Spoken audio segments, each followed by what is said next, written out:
بسم اللہ الرحمن الرحیم۔ Class second year Urdu lecture number 1 حصہ غزل میں سے ہے، یعنی کہ پہلی غزل خواجہ میر درد جو اس کے شاعر ہیں۔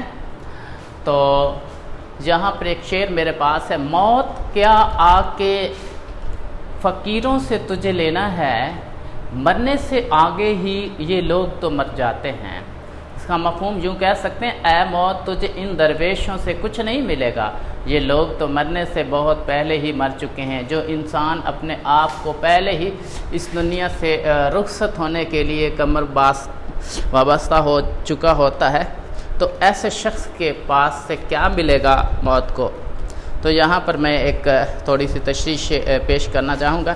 یہ دنیا بڑی خوبصورت ہے، اپنے اندر بے پناہ جاذبیت و دلکشی کے سامان رکھتی ہے۔ انسان جب اس دنیا میں آتا ہے تو اس کے کھیل تماشے، رنگ و بو اور ہزاروں دلچسپیاں اسے اپنی طرف کھینچ لیتی ہیں، اور اس طرح کھینچتی ہیں کہ ان دنیاوی لذتوں کو ہی سب کچھ سمجھ لیتا ہے، حالانکہ وہ اس حقیقت سے پوری طرح آگاہ ہوتا ہے اس کی زندگی ناپائیدار ہے اور اس نے جلد یا بعدیر موت کا ذائقہ چکھنا ہے۔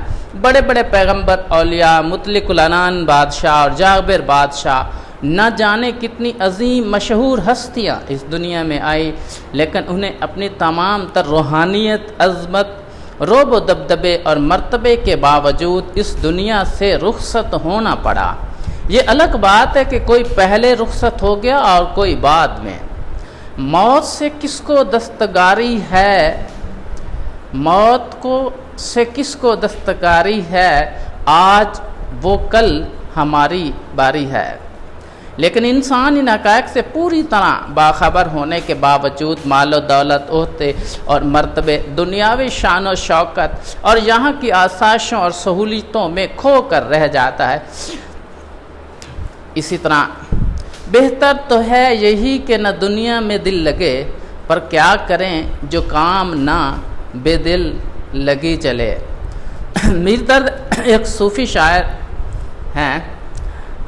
وہ اس شعر میں کہتے ہیں کہ انہوں نے صوفیہ کی ایک بہت صفت بیان کی ہے: صوفی درویش یا فقیر کے نزدیک یہ دنیا اور اس کی رنگینیاں اور دلچسپیاں کوئی اہمیت نہیں رکھتی۔ وہ دنیاوی مال و دولت اور جاہ و منصب کے کوئی غرض نہیں رکھتے۔ اپنے ارد گرد پھیلی ہوئی زندگی میں جتنی بھی اشیاء اور لذتیں اور مسرتیں ہیں، یہ لوگ ان سے ہاتھ کھینچ کر زندگی میں اس قدر کم وسائل پر گزارا کرتے ہیں کہ جس سے ان کی سانس اور جان کا رشتہ برقرار رہ سکے۔ گویا دنیا کی طلب نہ کرنا، لباس، خوراک اور رہائش کے معاملات میں آسائش اور آسانیاں نہ ڈھونڈنا، رتبہ، مال و دولت اور جاہ و منصب کی تمنا نہ کرنا کسی کے لیے باعث آزاد نہ ہوگا، اور اپنے قول و فعل سے کسی کو تکلیف نہ پہنچانا صوفیوں اور فقیروں کے اوصاف ہیں۔ لیکن یہ سب کچھ صرف اسی صورت میں ممکن ہے جب وہ اپنے نفس کو کچل ڈالیں اور اپنی تمام دنیاوی خواہشات کو اس طرح ترک کریں کہ دنیا سے ان کا کوئی تعلق اور اس میں ان کے لیے کوئی کشش نہ رہے، اور یوں لگے کہ وہ جیتے جی مرے ہوئے لوگوں جیسے ہیں۔ چنانچہ صوفیاؤں کا معروف قول موت قبل ان تموت، موت آنے سے پہلے مر جاؤ، ان کی زندگی کے اسی پہلو کی طرف اشارہ کرتا ہے کہ دل میں پیدا ہونے والی تمام خواہشات کو اس طرح ختم کر دیا جائے، اس میں سوائے محبوب حقیقی کی یاد کے اور اسے پانے کی خواہش کے اور کوئی خواہش باقی نہ رہے۔ یہی وجہ ہے کہ ایسے تمام صوفیہ دنیا دار انسانوں کی مانند موت سے نہیں ڈرتے، کیونکہ موت سے ڈرتا وہ ہے جس کے دل میں دنیا اور دنیاوی خواہشات کی ہوس ہو۔ جو شخص دنیا سے بے نیاز ہو چکا ہو، اس سے موت سے کیا خوف ہو سکتا ہے؟ موت ان سے کوئی چیز بھی چھین نہیں سکتی، کیونکہ دنیاوی دولت میں کچھ بھی ان کے پاس نہیں ہوتا۔ رہی زندگی تو وہ پہلے ہی اپنے دل سے تمام خواہشات کو ختم کر کے فنا کے تجربے سے آشنا ہو چکے ہیں، اور ان کی کیفیت بھی یہی ہے: ہم تجھ سے کس ہوس کی فلک کے جستجو کریں، دل ہی نہیں رہا جو آرزو کچھ کریں۔ تو یہ تو میں نے کچھ آپ سے اس کے متعلق ایک اور شعر علامہ اقبال کا عرض کرتا ہوں: نہ پوچھ ان خرقہ پوشوں کی ارادت ہو تو دیکھ ان کو، نہ پوچھ ان خرقہ پوشوں کی ارادت ہو تو دیکھ ان کو، ید بیضا لیے بیٹھے ہیں اپنی آستینوں میں۔ تو یہاں پر جو میرے پاس خواجہ میر درد ہے، اس کے پیدائش 1719 میں ہوئی اور 1785 میں ان کی وفات ہوئی۔ ان کے کلام کا اہم موضوع تصوف ہے۔ قناعت، توکل، صبر، شکر، تسلیم و رضا، محبت الہی اور عظمت انسانی جیسے مضامین بھی ان کے ہاں کثرت سے ملتے ہیں۔ اور دوسری شعر کا جو اس کی غزل ہے، اس کا ایک شعر اور میرے پاس ہے جو میں آپ کے سامنے پیش کرتا ہوں۔ شاعر خواجہ میر درد کہتا ہے، کیا فرق داغ و گل میں کہ جس گل میں بو نہ ہو۔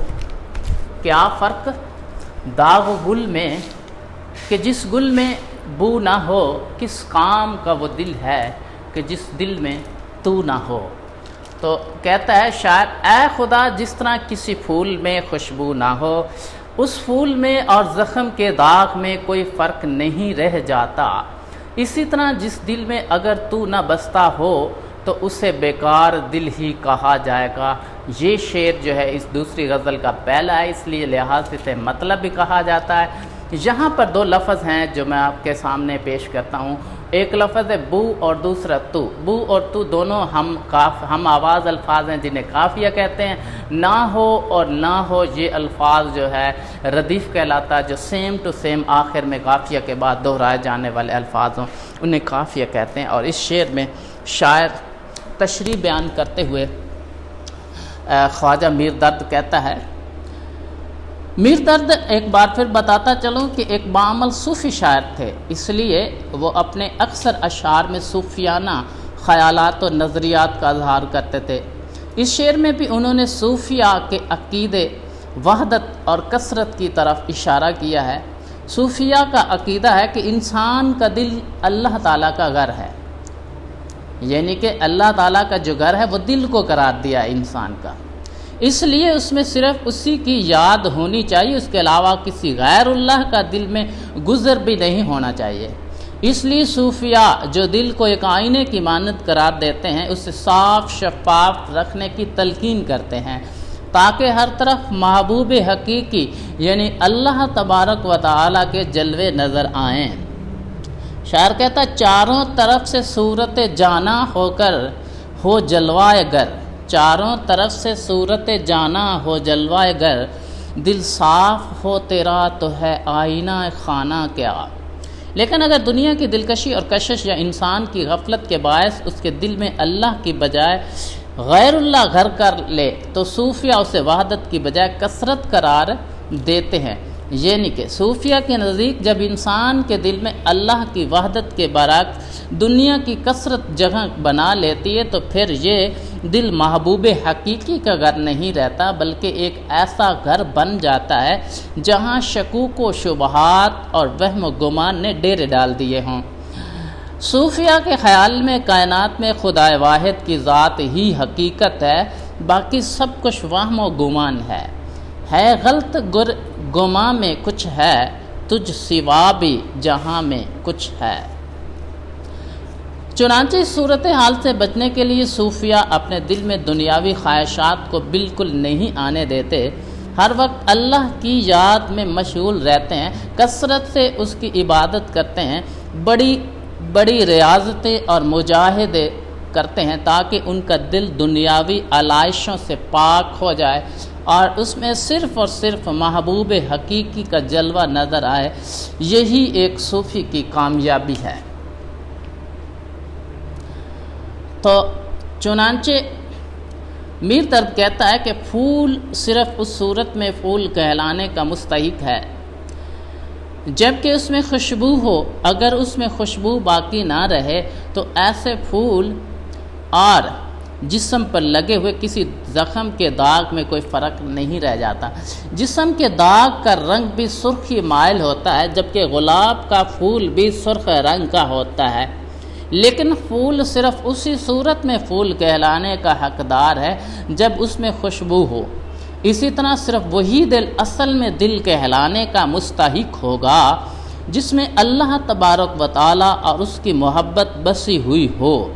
اللہ کی محبت کے بغیر دل ایسے ہی بیکار ہوگا جیسے خوشبو اڑنے کے بعد پھول فقط رنگ رہ جاتا ہے۔ خوشبو اڑی تو پھول فقط رنگ رہ گیا۔ تو یہ میں نے آپ کے سامنے غزل نمبر 2 کے جو شعر ہے اس کی تشریح کی ہے۔